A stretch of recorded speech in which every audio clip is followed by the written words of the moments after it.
What is algebraic equation with example?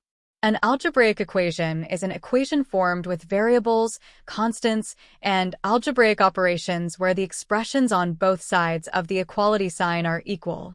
An algebraic equation is a mathematical statement that shows the equality between two algebraic expressions involving variables, constants, and algebraic operations: addition, subtraction, multiplication, division.